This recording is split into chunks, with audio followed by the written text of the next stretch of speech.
O Hélio Beltrão. Tudo bom, Hélio? Bom dia.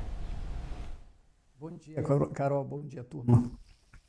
Hélio, a gente está acompanhando aí mais uma fase da Operação Compliance Zero, a nona fase dessa operação da Polícia Federal, que apura fraudes relacionadas ao Banco Master. 18 mandados de busca e apreensão sendo cumpridos em São Paulo, Bahia e Distrito Federal. Entre os alvos, Jacques Wagner, líder do governo Lula no Senado, uma figura política muito próxima ao presidente da República, e também o ex-sócio de Daniel Vorcaro, Augusto Lima.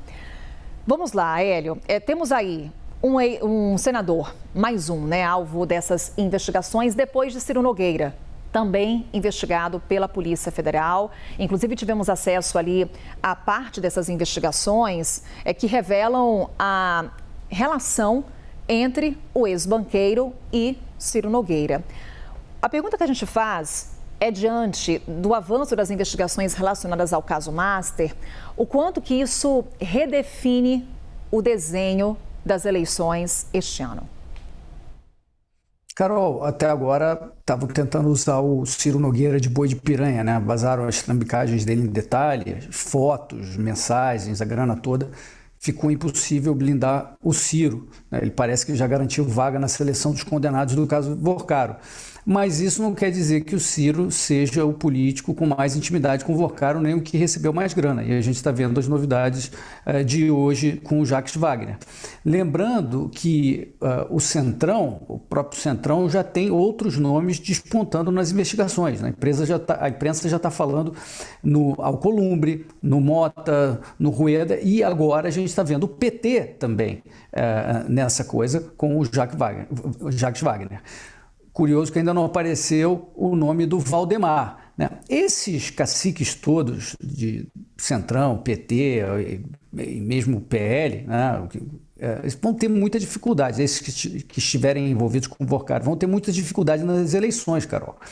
Provavelmente a solução de Brasil normal, vão submergir por uns 4 anos, esses que estiverem mais envolvidos, depois tentam voltar quando a poeira baixar ou quando voltarem a ser elegíveis, se forem condenados por isso. Essa é a tradição no Brasil, né? A gente viu isso com Collor, com Arruda, até o Zé Disseu agora, que quer sair para deputado. Então, eu acho que em termos de eleição, o maior impacto para o Centrão, para o PT, é uma possível troca de lideranças, né? Uma troca naquelas correntes de poder nesses partidos que forem mais afetados. Mas isso tudo isso que a gente está discutindo, inclusive essa novidade de hoje, tudo isso depende do sucesso das investigações, Carol. Eu tenho falado aqui do papel fundamental do ministro André Mendonça. E anteontem a gente viu ele jogando como Messi, né? diante do ministro Gilmar, né? Ele foi firme, ele foi claro nas observações, ele foi muito contundente. Ele avisou que nem faz questão de delação, porque ele não pretende homologar delação seletiva. Sem dar o nome, ele também criticou as intervenções do ministro Moraes na delação do Mauro Cid, e ele também alertou, foi uma questão interessante, sobre um certo movimento de se criar vícios propositais nesse processo para depois anularem tudo, como anularam na Lava Jato. E também ele foi firme na prisão dos parentes do Vorcaro, que o Gilmar Mendes tentou soltar. O ministro Gilmar não teve muito argumento, apelou inclusive para espantalho ontológico na conversa, como ficar esclarecendo de quem é competência para celebrar acordo de delação. Ficou feio para o decano aí, foi 3-0 nessa fase de grupos.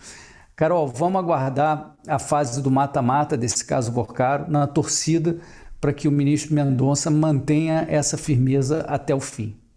Hélio, eu vou trazer aqui mais um tema, um segundo, e já finalizando aqui inclusive a nossa conversa, mas estamos acompanhando bem de perto a cúpula do G7 lá na França. O presidente Lula participou, já foi inclusive finalizada a cúpula por lá, mas destacamos as declarações do presidente da República na Europa. Destacamos inclusive uma fala durante uma conversa informal que foi captada por microfones e que ganhou repercussão por aqui. Bora conferir e na sequência a gente conversa com o Hélio. Estados Unidos, o republicano In the tem mais que o U.S., democrata. the Republican have more than the Democrats and all. What time? Na França, France também, o socialista tem bem menos. socialists have less time in office than Ok, o que isso prova? What does this prove? Que o mundo não é de esquerda.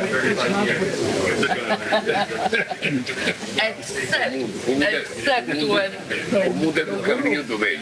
Is in the middle. The middle. Essa é a verdade. That's the truth. But that's what you did when you became president first time. Everybody expected to lose the left.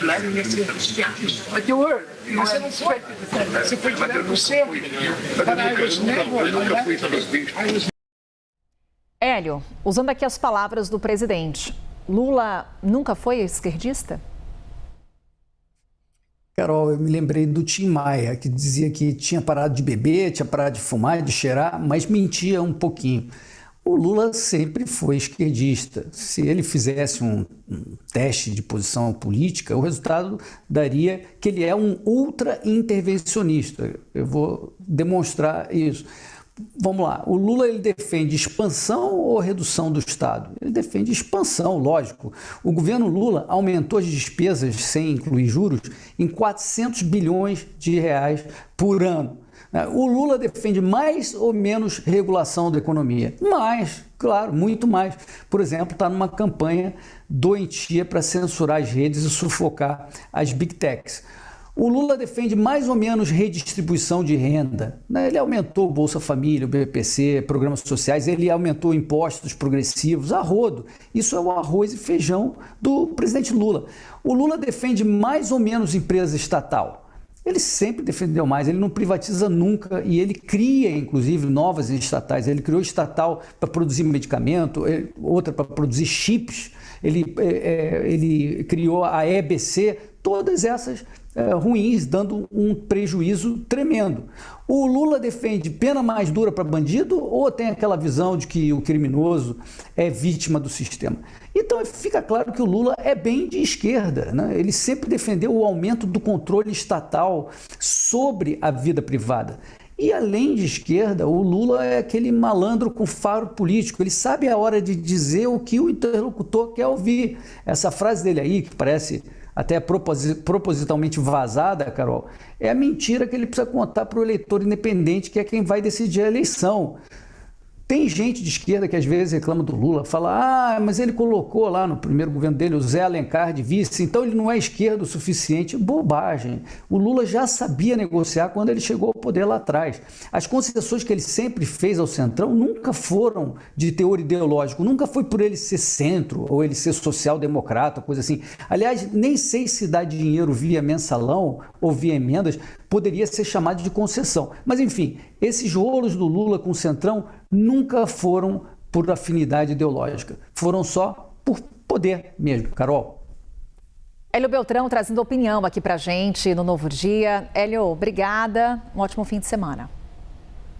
Para você também, Carol.